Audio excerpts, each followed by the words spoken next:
बच्चों सुनो, चलो अब सब होशियार हो जाओ पहेली सुनने के लिए, ताकि तुम्हें इसका जवाब आए। सब अपनी आंखें और कान खुले रखो। आज की पहेली है, वो कौन सी चीज़ है जो जिंदा हो तो दफनाते हैं और मर जाए तो निकाल लेते हैं। दादी मछली। मछली जिंदा हो तो दफना देते। अरे नहीं नहीं नहीं नहीं, ये तो गलत बोल दिया मैंने। और क्या चीज़ है दादी? आज खाने में क्या पका रही है वैसे मम्मा? भूख भी लग रही है। आप कहानी सुनाएं, मैं मम्मा को बोल के आती हूँ आज समोसों के साथ ज़रा मीठी चटनी बना दें। मैं भाई से समोसे मंगाती हूँ, फिर हम मीठी चटनी के साथ समोसे खाएंगे। हाँ, ये तो बहुत अच्छा है। समोसों के साथ इमली की चटनी का मज़ा आ जाता है। मम्मा से बोलो इमली की चटनी बना ले। चलो तुम्हें मैं कहानी सुना देती हूँ। कौन सी कहानी सुनाऊँ? चलो बहुत जानवरों की तो बहुत कहानी सुना दी।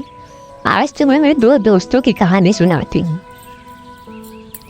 किसी गांव में दो दोस्त रहा करते थे। उनमें बहुत गहरी दोस्ती थी। वो साथ रहते थे, साथ जाते थे, साथ आते थे। एक दिन उन्होंने साथ सैर करने का प्रोग्राम बनाया।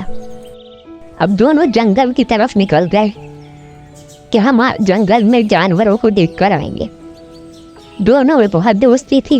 वो चलते जा रहे थे और एक दूसरे से बातें करते जा रहे थे, और एक दूसरे से ये भी कह रहे थे कि अगर कोई खतरा हो तो एक दूसरे का साथ देना। ये नहीं कि एक अलग चला जाए दूसरा अलग चला जाए।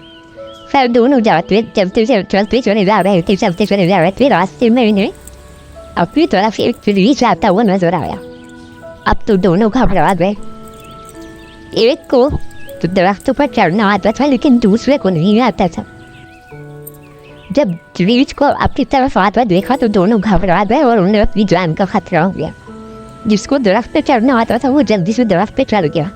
दूसरे को तो बेचारे को चढ़ना आता ही नहीं था। अब तो वो घबरा गया। उसकी कुछ समझ में नहीं आ रहा था। रीछ करीब से करीब आता चला जा रहा था। उसने कहीं पढ़ा था कि अगर रीछ जो है ना वो मुर्दा इंसान को नहीं खाता। उसने क्या किया कि जल्दी से आँखें और हाथ पैर सीधा करके वो ज़मीन पर लेट गया।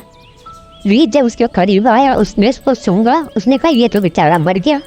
मैं तो मरे बेचारा इंसान को खाता ही नहीं हूँ। वो वापस चला गया। जब वो काफ़ी दूर चला गया तो उसका दूर जो दरख्त पे चढ़ा हुआ था वो उतर कर आया।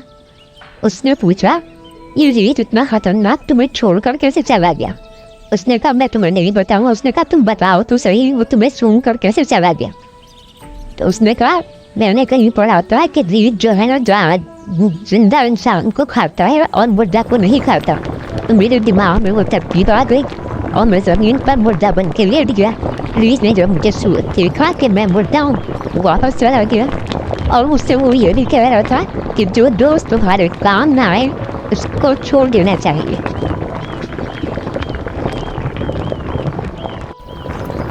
वाह दादी, कहानी का तो बड़ा ही मजा आ गया।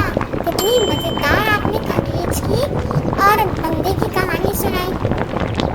अब हमें भी अपना ऐसा ही दोस्त बनाना चाहिए जो हमारे वक्त पे काम आए। ये थोड़ी कि जब परेशानी आई तो वो दरख्त पे चढ़ गया। नहीं है दादी, इस बेचारे को तो खुद ही काम करना पड़ा होगा, खुद ही दिमाग चलाना पड़ा होगा और बेचारा ज़मीन पे जाके लेटा। कितने बदतमीज दोस्त होते हैं। अब दादी पहेली का जवाब बताएं, क्या थी पहेली? पहेली का जवाब आज दादी नहीं, आज मैं बताऊंगा। पता है वो कौन सी चीज है जो जिंदा हो तो दफना दी जाती है और जब मर जाए तो उसको निकाल दिया जाता है? मुझे पता है इसका जवाब। वाह वाह, कैसे आज तुम्हें जवाब कैसे पता है भाई? बस मैं बताऊंगा आज का जवाब। उसका जवाब है पौधा। जब पौधा जिंदा होता है तो हम दफना देते हैं ना, मतलब पान मिट्टी में गाड़ देते हैं। और जब जिंदा होता है, नहीं क्या बोल रहा हूँ मैं, और जब मर जाता है, हाँ सॉरी, जब मर जाता है तो उसको हम निकाल लेते हैं। देखा कैसे जवाब है ना दादी? सही बोला ना मैंने? हाँ बेटा, बिल्कुल सही जवाब दिया। अच्छा दिमाग चला तुम्हारा। जबरदस्त, शाबाश बेटा।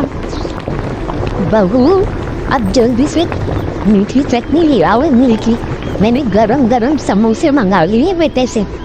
अब हम समोसों के साथ मीठी चटनी खाते हैं। जी अम्मी, बस बनने वाली है। मैंने इसको दम दे दिया है। ये ज़रा उबल जाए, थोड़ी गाढ़ी हो जाए तो मैं इसको निकालती हूँ। बस हो गई मेरे ख्याल में, निकाल रही हूँ।